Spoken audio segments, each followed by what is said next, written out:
What's up, Sen Squad? Welcome back to another Brawl Stars video. Today is going to be the ultimate guide for the Brawl O Ween challenge. You're going to have 2 days to complete it, and you're going to have to get 12 wins in Gem Grab, Hot Zone, Heist, and Bounty. And if you do, you're going to be able to unlock exclusive pins that you will not be able to unlock anywhere else, and you got one shot to do it. So it's pretty important, so make sure to watch until the end of the video so you can get all the tips I have to share with you on team comps and just general tips on how to win the challenge. So let's start off with the Gem Grab map, which is going to be double swoosh. So for this map, you're going to see a lot of typical Gem Grab brawlers being good, like Tara, Jean, Pam, but now we also have Amber thrown into the mix, and she's just going to be really good on a lot of these maps in general because she has really good area control with her super and with her main attack. She can really quickly melt anyone within her range. So as a team comp for this map, I would recommend running Amber as one of your slots. If you don't have Amber, then you can swap her out for Mr. P. Then you really also want a Tara on your team. She's very good in Gem Grab with her super to make sure that your opponents never get a massive advantage, and you're going to want to run her Healing Shade star power. For Mr. P, I forgot to mention, you probably want to run his Handle with Care star power because the map is fairly open, but his Revolving Door star power also is going to be really good on this map because there are a lot of decent places to hide your super. And then to fill up the rest of your team, you can run a brawler like Jean with a Magic Puffs star power, who's going to be very good to carry gems and get some pulls to pull your opponent's gem carriers and really just make sure that the game always stays in your favor. You can also run a tank like Pam or Rosa. Pam is typically going to be better in Gem Grab in the current meta for maintaining control of the mine, and you probably want to use her Mama's Hug star power just for that added healing and survival. And if you're running Rosa, you probably want to run Plant Life since there's a ton of grass, and Rosa is very good for just getting up into your opponent's side and getting kills on a lot of popular brawlers on this map, which typically have fairly low health. So she should be able to get some easy kills if you're running Rosa. And then one last good choice is probably Spike with his Curveball star power. When there's so much grass everywhere, you really want to be covering the most area possible, and Spike does a really good job of doing that with his main attack with the Curveball star power. You won't really find much value out of Fertilize since there aren't going to be too many tanks played on this map, so there's not going to be many up-close interactions you're going to find with Spike. So his Curveball star power is definitely better and makes him a pretty solid option to add to your team. So moving on to Ring of Fire, the new Hot Zone map. So there aren't too many good choices for Hot Zone since basically the whole point of these one zone Hot Zone maps is to just have as much area damage as possible, because that means anytime your opponents try to get into that center area, you're going to be able to push them out pretty quickly. So you're going to see a lot of your typical area damage brawlers being played, like obviously the new Amber with her amazing super, just covering a huge amount of area and instantly igniting it is going to set anyone in the hot zone on fire. Pam, once again, is a pretty good option because of the spread of her main attack and her added healing to let your team just stay alive when you do have control of the hot zone. Sandy is also a pretty good option for Hot Zone in general because of his super just lets your team sort of maintain control in the center, and he also deals a pretty solid amount of area damage whenever he's attacking anyone in the zone.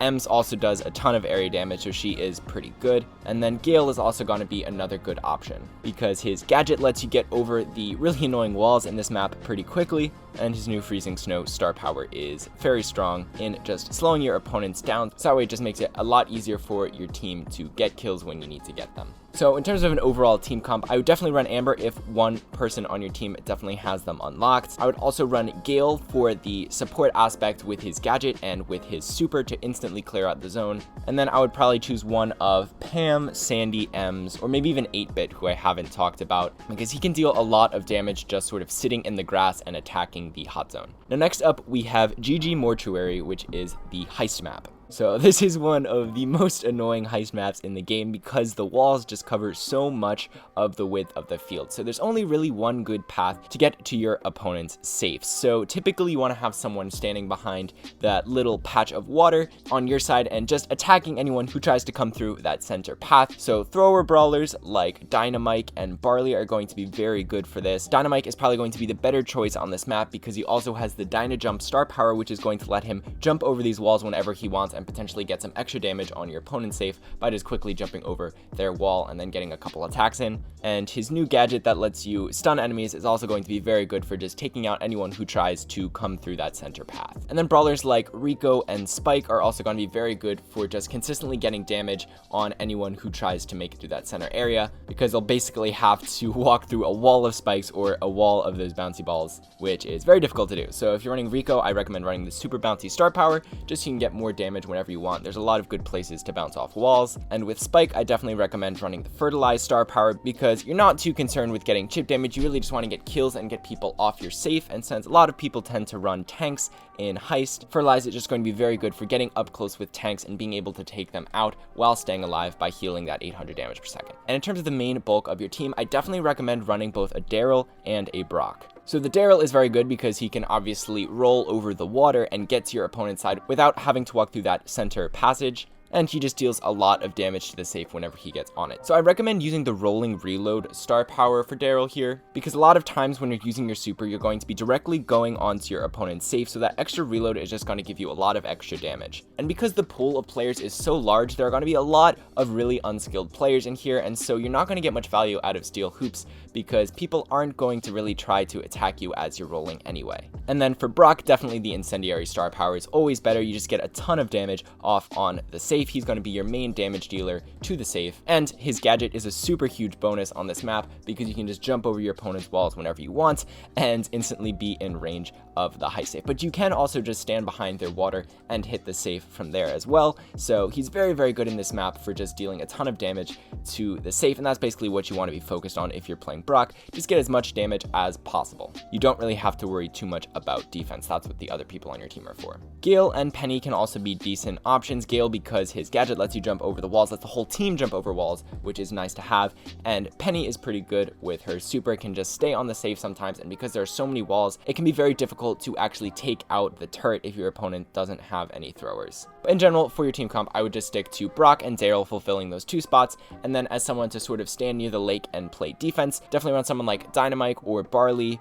or Spike and Rico like I was talking about. And then finally we have the bounty map, which is Shooting Star. Now for this map, I strongly recommend you play a Piper. She's just very, very good on open bounty maps. She can stand in one of the patches of grass using her ambush star power and just sort of snipe as many people as she can, and that's going to get you a lot of stars pretty easily, especially if your opponents don't have the range on their brawlers to actually counter her. And I would also recommend running the homemade recipe gadget because people are never really going to get close to you, and the homemade recipe lets you just get a little bit of extra range, finish off kills that you wouldn't have been able to finish off otherwise, and potentially give you enough range to take out Bo's super totems, which you probably will see a lot of on this map. That's because the Nani and Bo combo is really, really popular. Essentially, if you're a Bo, you just drop the super totem at the start of the match near your spawn, and then the Nani will just stand there, constantly cycling supers, and then using her super with the autofocus star power to rack up a ton of damage and basically one-shot a lot of low health brawlers in the game. And this is surprisingly effective, so I wouldn't be surprised if you see a lot of people doing this. So just be sure that if this happens, you really got to get that super totem out of the way so their Nani can't just keep farming kills. But if you yourself want to run this strategy,